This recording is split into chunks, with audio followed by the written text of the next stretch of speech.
Welcome to Real Talk with Tina and Ann. I am Ann, and Mike, you are so special to my family. And I have to say, I am probably one of your biggest fans. I'm going to brag about you a little bit. You actually are a technically trained musician who graduated from Cleveland State University, and you have played in many bands, landing with the band that you are in now, Apostle Jones. You joined them in 2021, and since then, you have played all over the country and on every stage in Cleveland. We will talk more about this later, but Apostle Jones was awarded the title of Best Band in Cleveland by Cleveland Magazine and Cleveland Scene in 2023, as well as Best Blues Band by Cleveland Music Award in 2023. And you're a recently engaged man by Shelby, who is also a musician, a music teacher in the public schools. So I got to tell you, I am so honored to have you on today. Oh man, it's a pleasure. I thank you. I'm going to play a small clip of you right now so everyone can experience just how talented you are.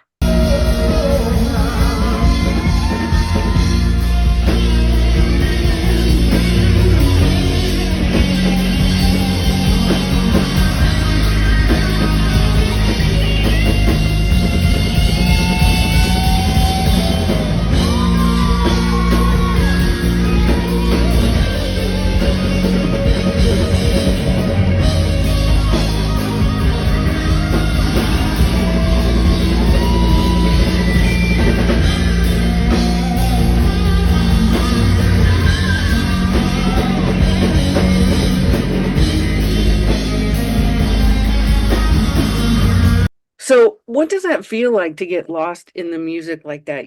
I've seen you live and you just get lost in it. It's really about being up there with people that you connect with on that level.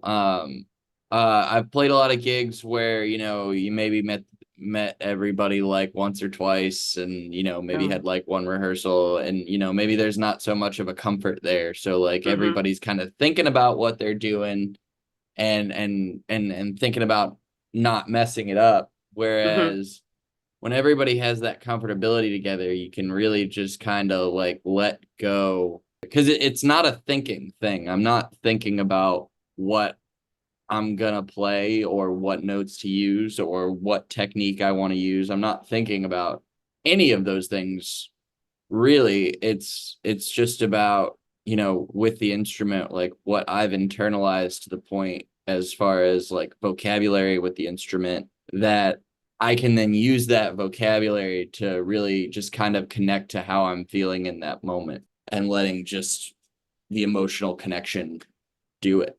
Yeah, it's like you become the guitar. Yeah, it very much is kind of an extension of you, but to be clear, to get to this point, like requires a whole lot of practice because you need to internalize that vocabulary to something that you hear where it could go Mhm. without like thinking about the notes you can play, or you think about how it relates to how you're feeling in that moment. So you're just kind of feeling, you're not thinking. I had another talented bandmate of yours, Sade Young, on the podcast. And when I had her on, we talked quite a bit about the band. And, whenever I hear Apostle Jones, I call you guys a bunch of misfits that are holding church because whenever I listen to you, I feel that I just went to church and I am so touched. How did it happen that your band was awarded the best band? I mean, honestly, like how this band came together, it really kind of defies logic and reason. The connective skills of Mikey Silas is a huge part of it. I mean, he kind of has an intuition about who and what and when and where and why. And Hmm. but the collection of people that we brought together is from so many different walks of life, and I think that's what Hmm. really helps us to connect with whatever audience we're in front of. You've got a little bit of Hmm. everything on that stage as far as life experience, everything. I mean, I just every possible perspective I can think of, I think we have it on the stage. And then you have every possible perspective, but it's all just love. We're all rooting for each other all of the time. See, that's And amazing. And you can tell that. I really think that is 100% of the reason why we are able to connect with such a wide audience. And that really, I think, gets us to best band, is just that rooting for each other and being on each other's team. And there's so much nastiness in the world that when people can see a group of people just really caring about one another and loving one another, I think it connects, and it should. And I'm happy to be some small contributor to good feelings people have in their day, because there's being a person is hard, and life is hard. Every And single time I come to your band and watch you guys play, I feel different. like I said, I'm just happy to give folks be a small part of giving folks a couple hours reprieve from the Hmm. stresses of day to day. I Amen. mean, Absolutely. because at the end of the day, is that not what entertainment's all about? Because at the end of the day, I'm an entertainer, you Yeah, but know? it's about connection too. And Well, you absolutely.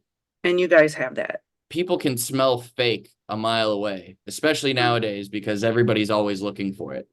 If you're just presenting something and you're not really about something and you're not authentic about something, people are going to smell it on you. Absolutely. And I think that that's why we connected. I think that that's why my kids connected with you because you're the real deal. And I'm going to talk about that right now because you are also a guitar teacher. And I have to say I that try to be. oh, you are. I mean, you have been a godsend to my kids, and they look up to you so much.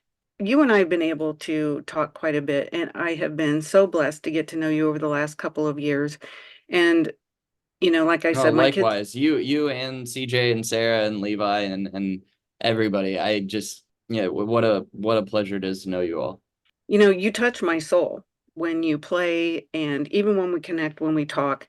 I don't think that there is a song that you can't play. You are one passionate, hardworking musician. I am majorly impressed with how talented you are.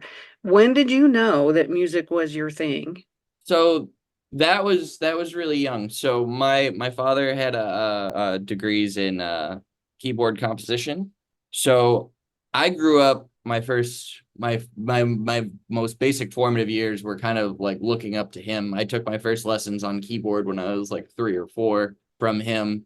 But I always just kind of marveled at his ability to just kind of sit down at a keyboard and do whatever the moment demanded, whenever and whatever state he was in. Okay. I remember distinctly. So, background: my father had he's a alcoholic, Okay. and he had a autoimmune disorder that affected his liver. He just couldn't find the path to stopping, and it ended up getting him. Oh, wow. Okay. I only say that to just underscore this point, is like, I remember my mother would dump him out of bed on Sunday morning because the church we went to was right next to our house, and he worked third shift. He was a corrections officer at Mansfield. So on Sundays and Mondays were his days off, but he still worked all night the night before. But she'd still dump him out of bed if the organist at church couldn't show up, because Oregon was his main primary focus. He, to put it in perspective, he went to Benedictine High School here in Cleveland, which has the Benedictine Abbey connected to it. So he would play 6 a.m. mass before school every morning when he was like 16 at the Abbey with the monks. Oh, my goodness. So my mom would dump him out of bed and be like, "Hey, the organist can't show up. Get your ass down." And still half asleep, half whatever at that point, would sit behind the organ with just a hymn book, not sheet music, just the hymn book that the congregation reads. There's no chords in there. There's Mm-hmm. no there's no organ part in there. It's just the Yeah. vocal melody. And Right. he would just sit down and harmonize that vocal melody on the fly and play the whole mass out of the hymn book, and just be like, all right, anybody need anything else? And like, maybe the vocalist would be like, hey, can you change the key? Be like, okay. And this is before, this is an old organ, so there's no like transpose button. So like, if it wasn't in the original key and she needed it like a third down or something like that, he could just transpose at sight and move the key, which is pretty wild to do on an organ, especially when you're essentially making up what you're playing as you go. So my first experience musically was watching him be able to do that. And, I don't know if I'm ever going to be as good as him, but just being around that and being so used to that, I really think got me comfortable with like my ear and what sounds good and what works. And when you have that basic starting point with like an understanding of the keyboard, which I think every musician should have at least a little bit just for explaining Sure. things to themselves. That really is kind of like the foundation of where I came from. And then, after he passed, keyboards were kind of difficult for me because that was kind of our thing. So I started playing guitar. And I was just going to ask you how you landed on guitar. You just couldn't circle back around to the keyboard. Yeah, it also coincides too with like the music I was getting into at that time. My mom's 71 and my Mm, father would be 72 if he were with us. So mm, for someone of mm-hmm. of 28 years old, I had a ridiculous record collection lying around. I remember the first couple albums I pilfered out of my parents' collection was the White Album from the Beatles, Okay. Earth, Wind and Fire, and then Led Zeppelin 1. Okay. So at that point, I was really starting to get into like, your Zeppelin and your Guns N' Roses and your AC/DCs and, what logical path is there but to the guitar if that's the music that you're into. And yeah, so that's kind of how I landed on it and started taking lessons at 10 where I teach now in Worcester. Whenever I listen to you play, you have such a mix in you. I mean, there's the rock stuff, but you're Mm. not doing that stuff on stage with Apostle Jones. So you've really Yeah, it's not a expanded the metal type. band. No, not at all. I mean, you've really expanded the type of music that you play.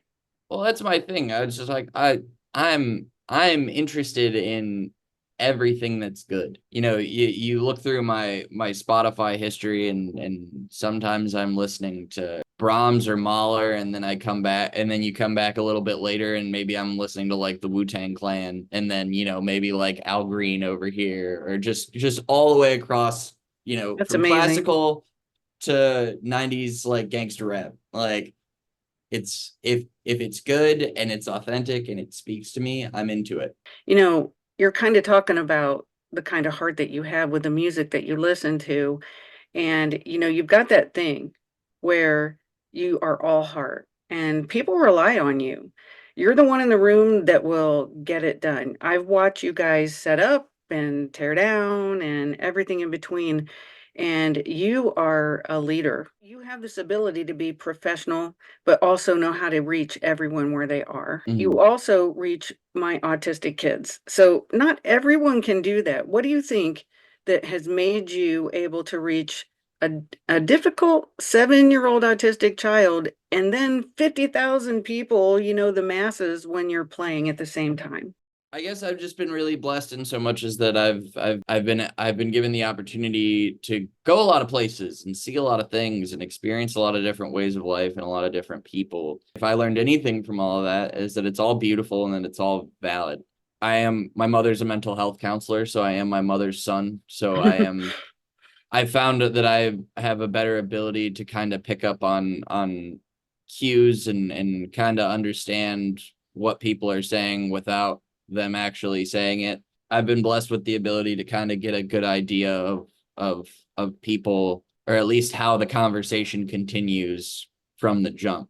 My big thing is like I want to have a successful like and pleasant conversation with whoever I'm interacting with and that requires some degree of compromise and meeting people where they are. And it's just like, okay, well, here's where they're at. Here's where I'm at. Let's bridge this gap a little bit. And I've been very lucky to be able to do that. And then as far as like the work ethic, that is one thing I will always give credit to like my hometown and like my home area. I grew up in a very rural community. I graduated with 98 people, most of which farmed for a living.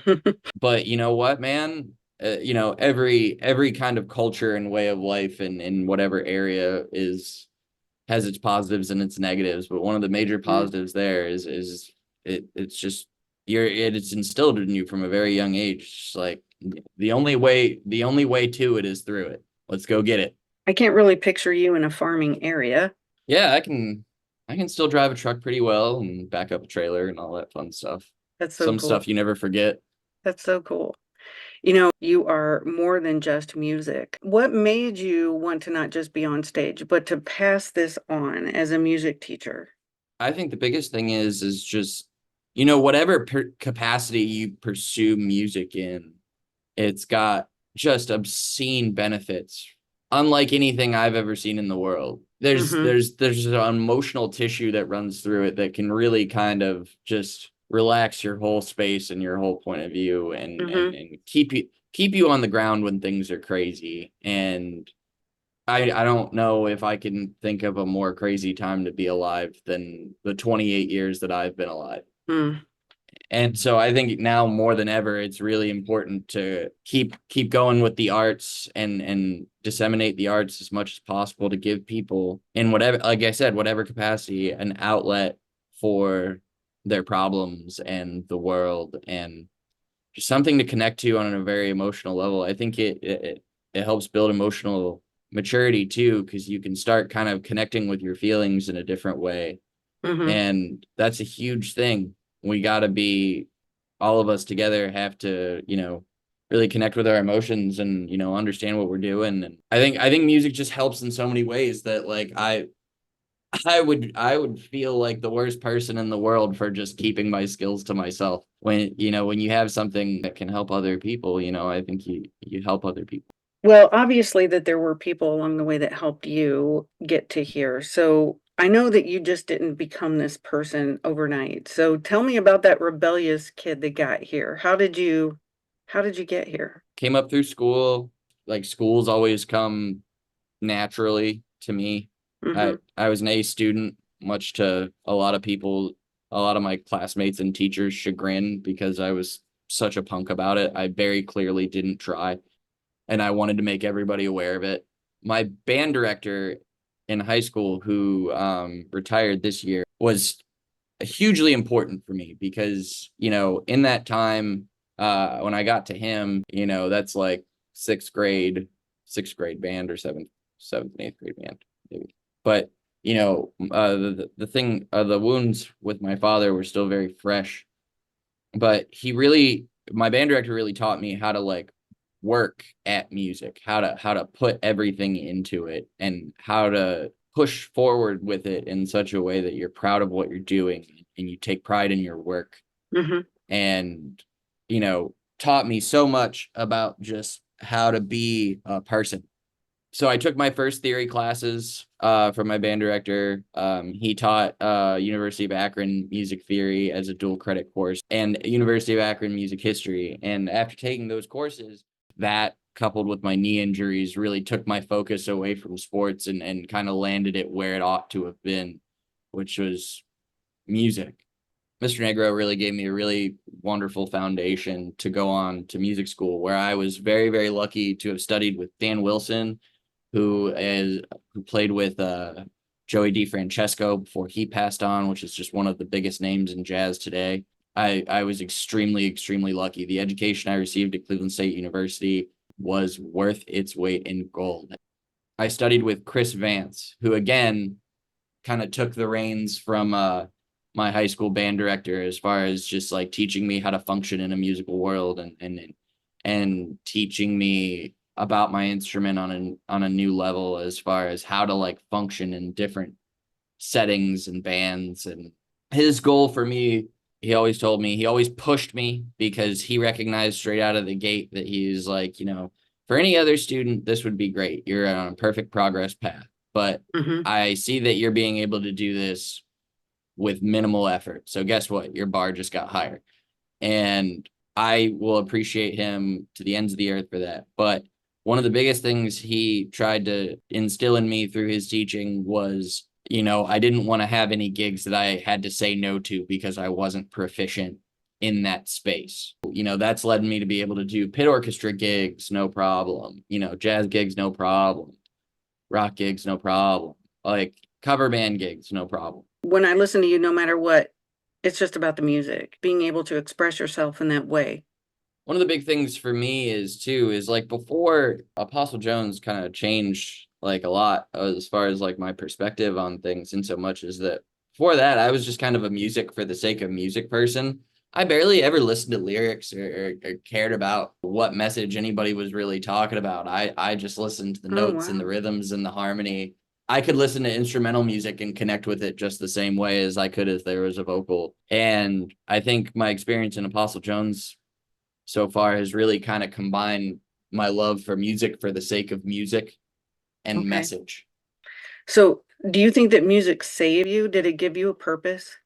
Yeah, it absolutely did. I was trying to do the sports thing and I was trying to do like, go to college and get some sort of STEM degree so I could, make six figures out of the gate. And my knee injury and being on crutches for months and having all the opportunities that were dependent on it evaporate with Mm, it. that must have been Um, tough. yeah, it lends perspective nonetheless. Like I said, it really kind of forced me to kind of be like, okay, but like, what are you really good at? Because like, you were pretty good at the sports thing, but like, were you gonna go pro? Probably not. What are you actually good at? And it was right there in front of me the whole time. Music was just kind of something that I did up to that point, not something that was like my life. And I was just like, well, there it is, bonehead. Do that. An unfortunate situation can oftentimes be a beautiful opportunity. Yeah, one of the things that Sade and I talked a lot about was your path chosen for you, or did you choose your path? And I think that it's a combination of both, but I'm hearing you say maybe that there were definitely some things that happened along the way in your life that chose your path.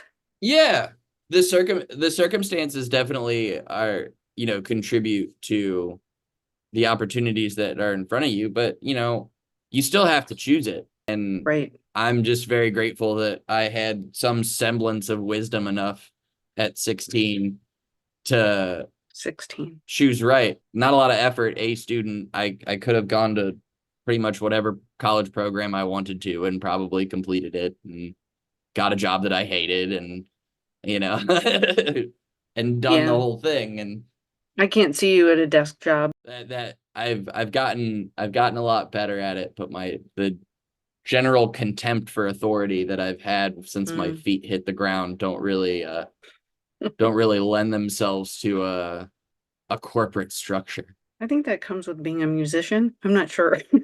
Being a creative Yeah, person. I think a lot of creative people are like that.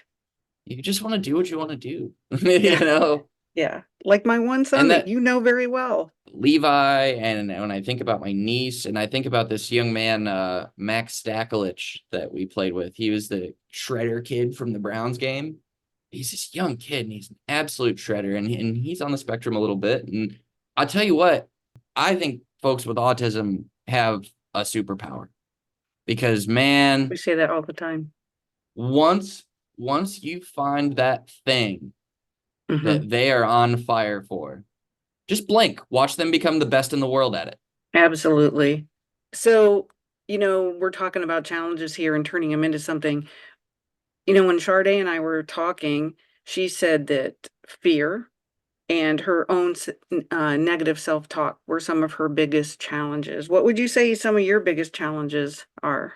I think everybody's is fear to a certain degree. I mean, I have mine. Ironically enough, social anxiety is a big one for me. People stress me out for like it's very situational, but it's still a thing. Depression has been a part of my life at certain points. Seasonal affective disorder is also a thing. The biggest thing for me is if I can be proud of what I'm doing, I can sleep at night. Okay. Whatever I did it in such a way that I'm proud of. Mental health is such a huge thing, and kind of figuring that out. Everybody's path is a little bit different, but the clarity of goal and eyes on goal seems to be what helps me through a lot. I definitely share that with Sade, is like a lot of like negative self-talk. But my whole thing is just like, you know what? We're gonna do it, and whatever's gonna happen is gonna happen. That's very much kind of my approach to everything. Just keep getting up and moving forward, even no matter how difficult it is. Honestly, been my philosophy, I think, my whole entire life. That's why I am here where I am. I've had so many different situations that are the same as you. And Hmm. I honestly could have given up at any time in my life, but I just made myself keep moving. The fake it till you make it, just keep moving. I really believe in that. Yeah, I mean, I quote unquote winter in Northeast Ohio It's has rough. has been, you know, definitely wearing on me a little bit. It can be something as trivial as just like deciding that, okay, when I get up, I'm going to put away the dishwasher, make my bed, and kind of reset the living room couch area and just tidy up the house. And, since I've been doing that every morning, I've been getting up at like 8:30, 9 a.m. every morning and just kind of starting my day with that. Just that little bit of accomplishment, that Hmm. just that little serotonin hit of like I did something Hmm. gets the wheels turning, and suddenly the rest of the day and the things that the other things you have to do don't seem quite so scary. Yeah, as soon as I make myself do something, no matter how difficult it is, that first initial making myself do something, and then it just goes from there and it gets And you're just easier like, and oh, it's not that easier. bad. It's not that bad. I tell myself that a lot too. I'm just like, oh, you are catastrophizing so hard. Well, I'm sorry you go through the seasonal affective disorder. We actually did an episode about that, and it's tough. It's a hard thing to live with. Yeah, I need the sun, man. I'm So, excited to do all these festivals this summer and camp and well, I can't wait to watch you guys play. I'm excited. I'm excited for the summer stuff too. But it's gonna be so anyway, nice. we talked a little bit about having that thing in common where both of our dads passed away really young. And you know what it did for me was made me into this like rebellious teen. My dad died when I was 11. I don't think I was ever the same after that. I kind of call them mile markers in our lives where something really changed our entire life path, and Hmm. and that did that for me. I think for a long time I was just angry with the world, and I was like this rebellious teen. How old were you when your dad passed away? So that was 2006. So I was 10.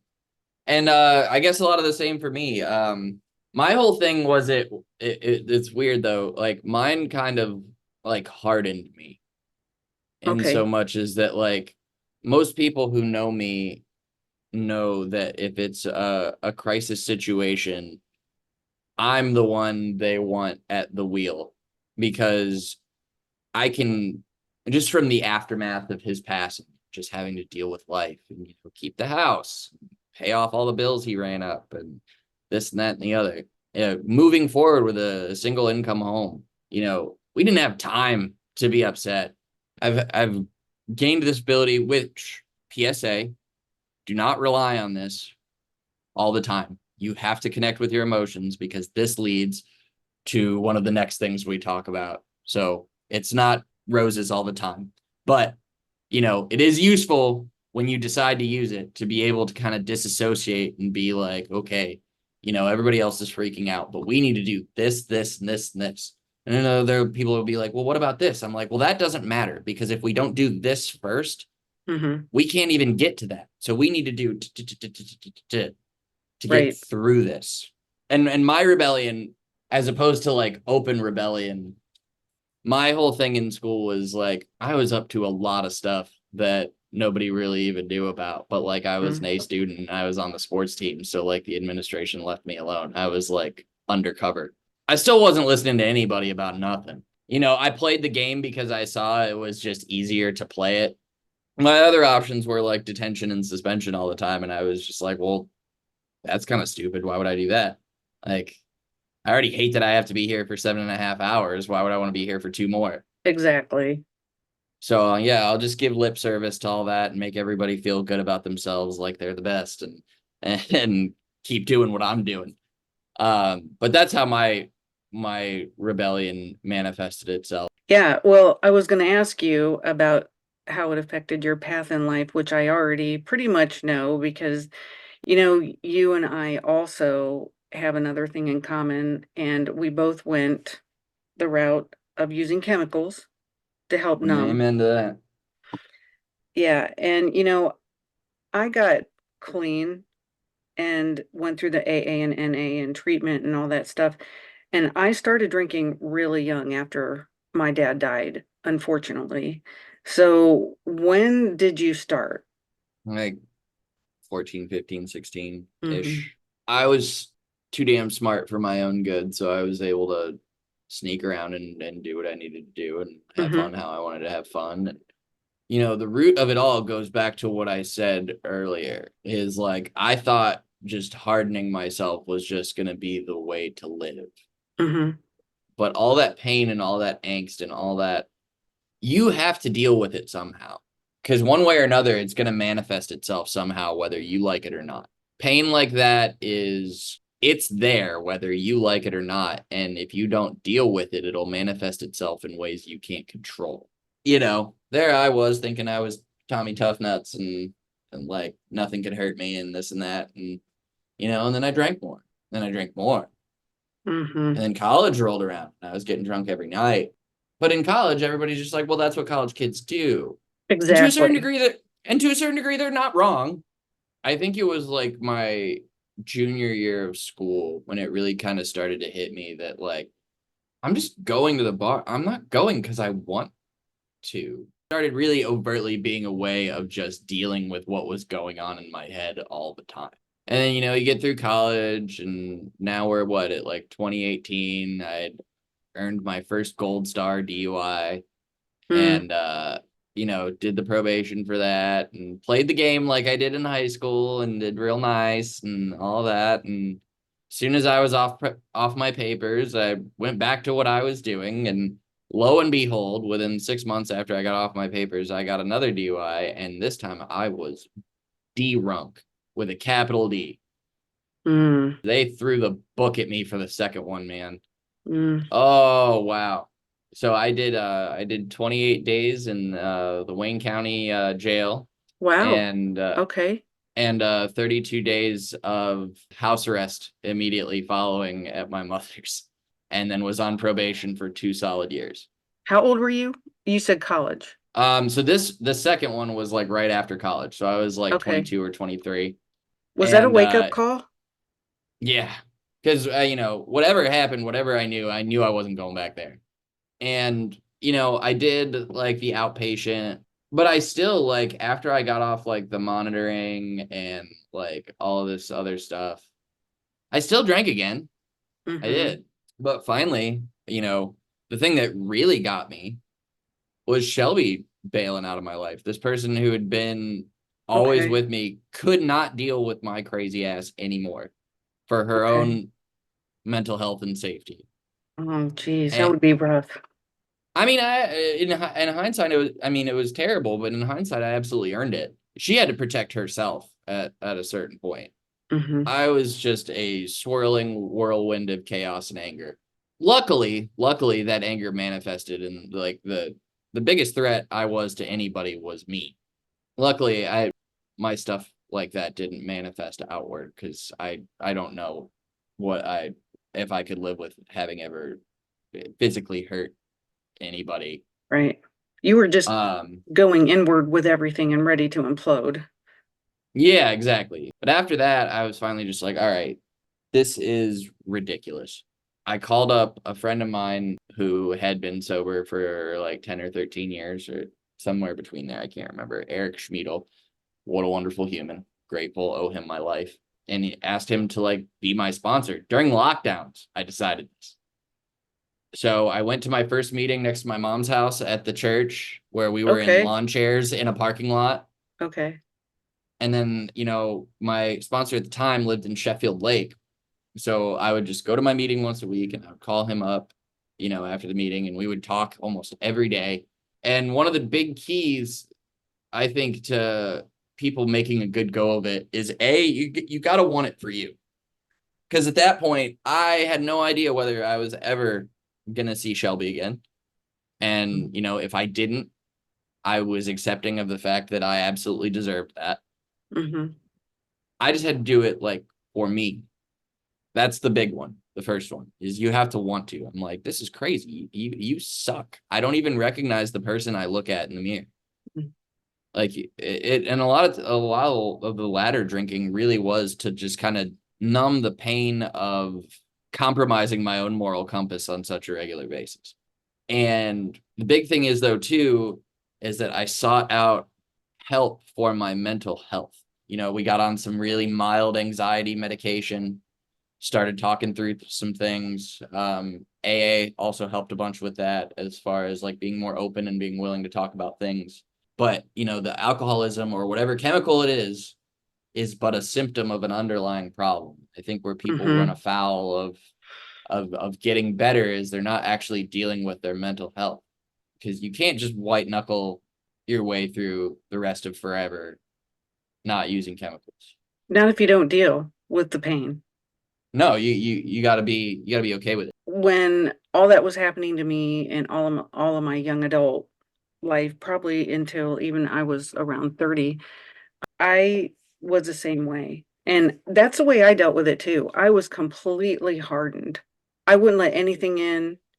And I think that the numbing contributed to that. And it was the only way that I really felt that I could get through. And I too went through treatment, got out of treatment, and I drank to celebrate. So there you Yeah, go. the court can order whatever they want. If you're not willing to do it for yourself, then it's not going to be successful. It's just not. I mean, you can string together, 6 months, a year. Just I've done that many times, you Right. know, because they tested me on probation pretty regularly. Um, Oh, okay. well, and they didn't trust me at all. So like after my house arrest was done, they kept my anklet on me because the anklet monitored my blood alcohol content through my sweat. Oh my goodness. Yeah, they kept Okay. that thing on me for like 3 more months after house arrest, or like 4 more months. Okay. They were not playing around. So that actually gave you a head start on being able to live life sober, I would think. Yeah, the couple of like I said, once all that came off, I still went. Yeah, you went But back like, out. yeah, but it definitely gave me a good start in so much as that, like, it was pretty horrifying to me just how hard it was when I Mm, realized just how much of a power this thing had over me. I was like, okay. ooh, shit. You Yeah. know, Yeah. I didn't think I was an alcoholic. Why is it this hard to not? Oh, wait. you know? It's a hard realization to realize something has a control over you because we work so hard to not be controlled. To But then be when you independent and sovereign and all those fun words. Yeah. but to realize this chemical has so much control over you because all you want to do is numb. You don't want to think, you don't want to feel. Yeah. You don't want to do any of it. It's just so much better without it. Yeah, well, I woke up one morning and I said to myself, I'm sick and tired of being sick and tired. And Yeah. Because it gets to a certain point where it just objectively sucks. Like, this is not how people are meant to live. This is horrible. I feel like crap all the time, like, yeah, I did and then too. you kind of run out of ways to justify it to yourself. Yeah, I woke up wanting a drink. I went to bed after my last drink. I mean, that's the way I lived for a long time. And that's really no way to live. And you're really missing out. I mean, now when I go to concerts, I'm like, I experience it. And I remember concerts where I didn't remember at the concert. Yeah. Oh yeah. And when I like really quit too, like when I like did the AA thing, the crazy part to me was just how bad it had gotten, because like the withdrawals were very physical and very real. Like, I was shaky, I was sweaty, I had the weirdest dreams for like that Mm, first month. hmm Like dreams so real you thought you were awake, you know, mm, just wild, wild, like physical things. I'm just like, yo, we are 24. This is not okay. hmm You know, I don't know. You just learn a lot going through something like that. Well, thank God you Um, did realize it so young, because that's still yeah, pretty cause, young. cause yeah, I mean, I could still be drinking now, and I wouldn't have done any of the things that I've been able to do since then.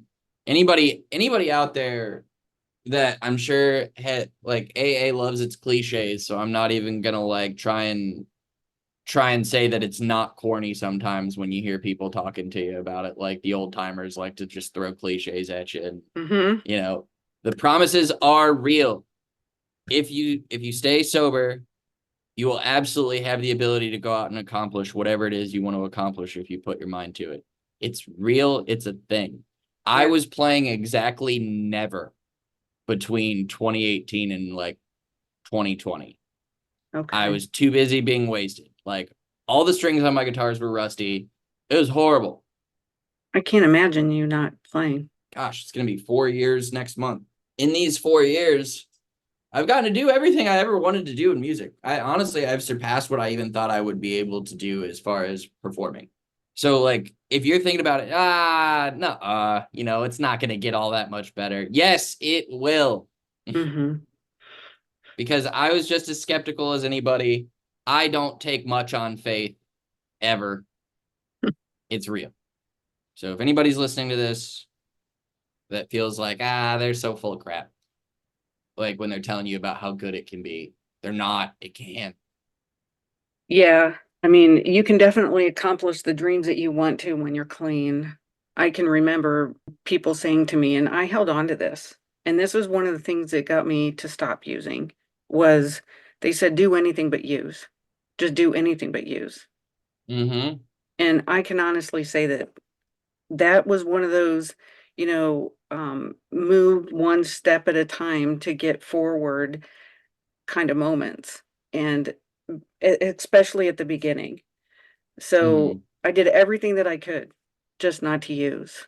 And it really did push me forward. Yeah. I mean, it led me to, meeting Mikey. One of the things I did religiously during lockdowns, being freshly sober, was go to one of the only places that was open. I got me a gym membership and Mm. lifted every day. And of course, they wouldn't even talk to me about letting me have driving privileges. Like, usually when you apply for driving privileges, they give you like a reason why you're not eligible. So you need to do this, this, and this, or complete this treatment thing or whatever. Uh-huh. After that second one, I applied for driving privileges and the letter I got back just said no. So I would walk, and I would walk all the way to the Planet Fitness on Lorraine by St. Ignatius and back every day to work out. And a lot of times I would go like in the middle of the night because 11 p.m., midnight, Mm-hmm. that's when you start getting antsy. Mm-hmm. And so I would just go lift heavy things and put them back down again until I couldn't keep my eyes open. And on one of those walks is where I met Mikey. See, it was meant to be. It all connects. It really does. I mean, every experience you have in your life, you have no idea how it can domino into the rest of your life. There's been times where I have been tempted to pick back up again. Have you ever felt Yeah, tempted? always, Okay. always. So Yeah. are you a regular AA attender still? I don't go as much as I'd like to. But I'm still hitting like a meeting a month or so. But I mean, that I work in bars and concert venues and all these That's got to places be where they're just tough. They say to change people, places, and things. yeah. And honestly, I still like think about it, but I don't like crave it anymore. I know very clearly that like it's not anything that I want, but there's definitely still like stressful situations that poke right at that very specific, you know, and it's just, sucks. But then you've got Shelby at the forefront, who you want to keep forever now that you're engaged. Yeah, You've got, this great music career, this great band, and you don't want to lose any of it. no, and I absolutely will if I pick back up again, and that's a great way to like that I just kind of keep it, Yeah. because that is when I will be a little bit hard on myself. It's like, hey, idiot, Yeah. you have all this stuff. Stop being fatalistic and think like I have nothing to lose. It's like you have so much to lose, moron. Yeah. Yeah. You do. Like, You do. you know, and I think we're like if you can keep reminding yourself of that, you'll avoid a lot because a lot of people get to these like fatalistic places where I have nothing to lose. And it's like, actually, it, Yeah, you it do. for those of us who have been on the floor, like in the basement, Literally. you a lot of times people have no idea just how bad it can be. And those of us who have experienced it know it and don't want to go back. Yeah, I never want to go back. I just can't even imagine me being that person again. I mean, I said that I lived, I've lived many different lives, and that was a life I can tell you I never want to go back to. I like where I am. Me too. So, I mean, but I it like where it both was of us are. but this has been a journey for both of us. This has really been a journey for you, and obviously I think it's made you a better person, would you say? I think it does for all of us. And I don't know if this is true all the time, but it's definitely true some of the time that like there really doesn't seem to be progress without struggle. Hmm. And Ooh, I like that. That's good. just the working through every difficult thing. Like when I was on house arrest, they let me leave to go to work. And I would wait tables, let me work with my anklet on and like Oh start my tables. God. That's okay. That's awesome. Yeah, I mean I wore pants and covered it. It wasn't like a big public thing, but like that anklet is like hundreds of dollars like a month. They charge you like a daily rate for like Hmm. the equipment fee. So every cent I Oh, was making going to work, I was just walking over to the courthouse a block away and just like turning it into the probation department for months. Like, even the littlest things, it's like you have a job and you get paid and the money you can keep. Like the littlest things, like people have a lot to lose. And then when you have that like struggle and you see how just bad it can be, I think you build a lot of resilience that way. And reminding yourself that is kind of how you keep from that like I have nothing to lose thing, because that I have nothing to lose thing, what is it, what do the old timers call it, terminal uniqueness. My situation is different, I have nothing to lose. It's like, yeah, it's not, and you do, like, and really, the old timers really do know what they're talking about, regardless of all hell the yeah. cliches and everything. They really do. I actually went to Dr. Bob's house. Is that Dr. Yeah, or Bill W. Dr. and all that stuff. I mean, I did the tour and went to Dr. Bob's house and went to their graves actually. I mean, it did something, it was like a spiritual thing for me to do and go through the house and get to see where he used to hide his bottles and, go to Stan Hewitt and go to the Mayflower Hotel and see where it originated and everything. It really was a spiritual experience for me to walk the same places that they did.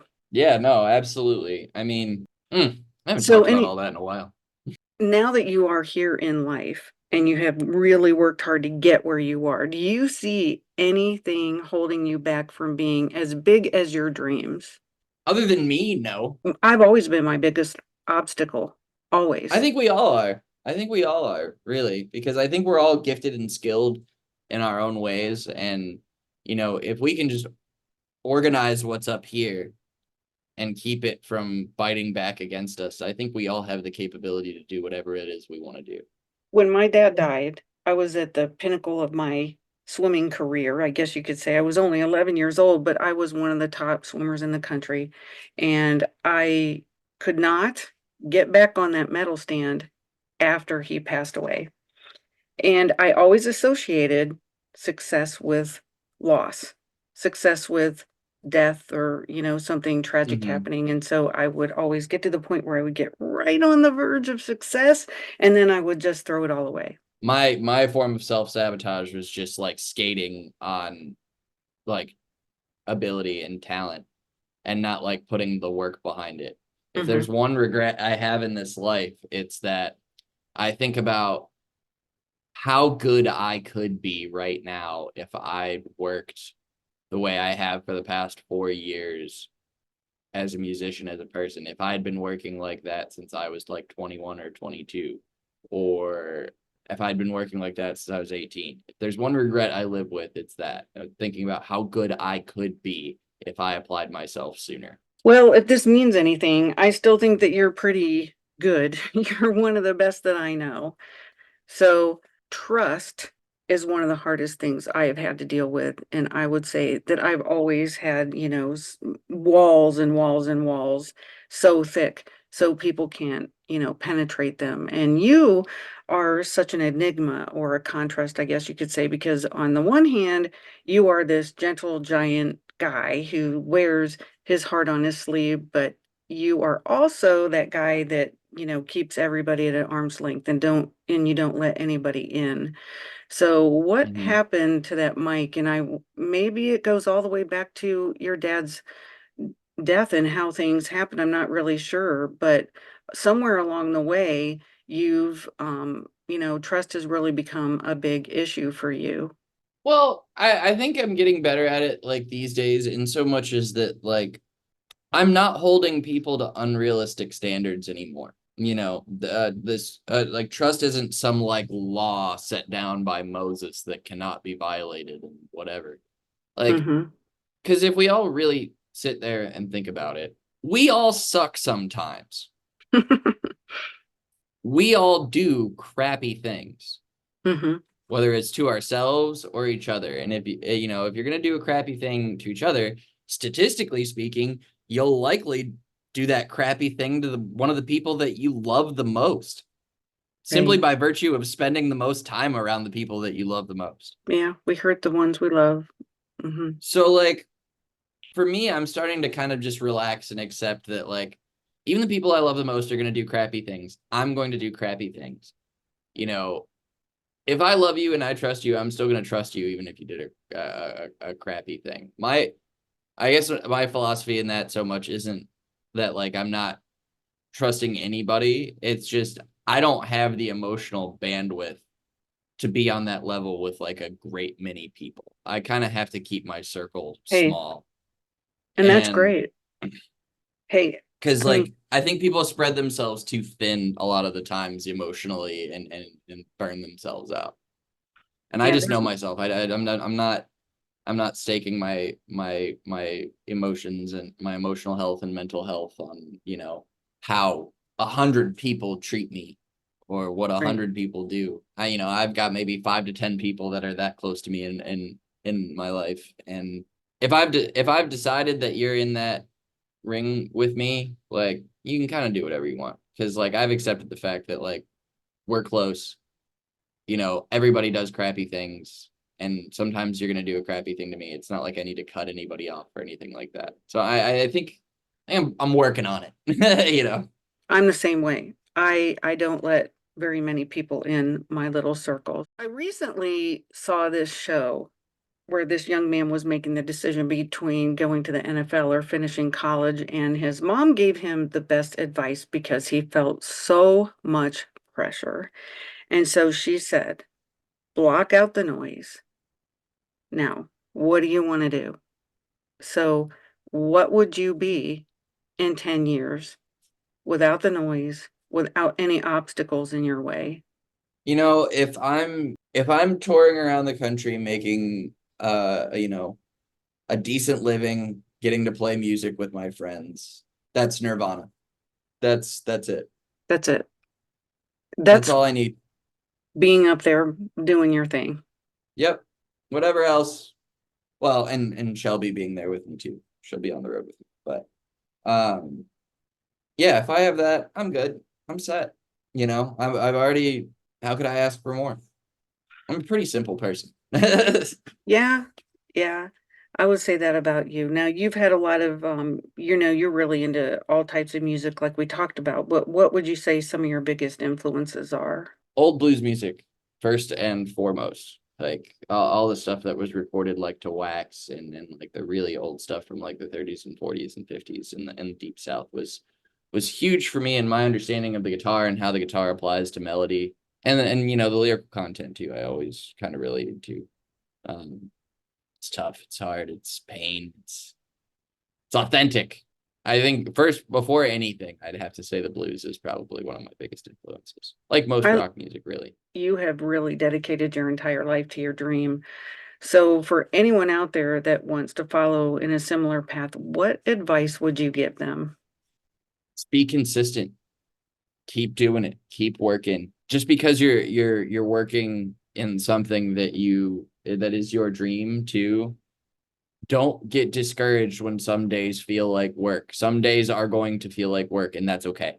And remember why you're doing what you're doing and just keep doing it. Like that's the biggest thing. I mean, talent be damned. The biggest thing that anybody can do to pursue anything that they want to do is just be consistent with it. Mhm. Keep doing it. Period. What are some of the biggest things that you've learned about yourself through sobriety and through music? I'm not as complicated as I thought I was. I think that's the biggest one. It's like when it comes down to it, I like the things that I like and I get to do the things that I love. And if I have those things, then, and I have those people in my life. It's really not all that complex. I always used to think I was just like this big, complicated, tortured soul. And like, I'm not. I'm not. Like, I just want to play guitar with my friends and make people happy. I, I think that's just part of being a young, angst-filled person, but then Yeah. you grow out of it. If I get to continue to make a living, making people happy and giving them a reprieve from their day and just, people an enjoyable experience for a couple hours, what more could anybody ask for? I think that's a pretty noble pursuit. Have your challenges or your successes shaped you the most, would you say? Oh, failures. I tell my students all the time, go out and put yourself in tenuous situations. Fail as much as you can. I succeeded a lot when I was young. I succeeded with like minimal effort. I was drunk 75% of college and I still graduated summa cum laude. I succeeded a lot. And clearly, the results, I didn't learn shit. That jail, house arrest, and everything that came after that, I learned more in those 2 years than I've ever learned at any point in my life. Hmm. So, it doesn't have to be, a drastic fireball of failure like I did. But, musically, go out and fail. Go out and play with people better than you. Get shown Right. up. You will learn the most. Yeah, I believe in that. What would you say the highlight of your career is so far? Playing Winterland. Winterland, I love the holidays very, very It- much. yeah, And it's just such a beautiful, warm and loving time of year. And getting to play for, 30,000 people that are just so happy to like, especially that first one where everybody's just so happy to be out and like gathered together for this happy occasion. And to get to be part of that was one of the highlights of like my life. I can tell you, well, when I saw you guys play at the Rock and Roll Hall of Fame the one time was really Mhm. touching to me. Just the backdrop, of course. Oh, And it's then, beautiful. yeah, it was amazing. I mean, you've got Terminal Tower in the background, you got the Rock Hall right here, just the lights and just, it was amazing. But that Winterfest was, I don't know, it was just a whole nother level. It was beautiful. It really was. I will be able to hold on to that forever. Mm. If Yeah. you had anything that you would say to that, young Mike or that 16-year-old kid or that person who's getting in a lot of trouble later, what would you say? You're not as smart as you think you are, and talent will only get you so far. Mm, that's good. Tom Brady isn't Tom Brady on talent. Tom Brady is Tom Brady because he's talented, but he also outworked everybody while also being talented. Maximize your potential. Don't skate. Talent is just talent, but it's not going anywhere if you don't work hard at it and if you don't show up. I always Yep. say one of the biggest things is just to show up. Yeah, absolutely. Oh, Mike, I just want to thank you so much for being on Real Talk with Tina and Ann. And I have been so honored that you were willing to share your life's journey and your music. And I will forever follow your music journey. I'm grateful to be a part of this. This has been really fun. I really appreciate it.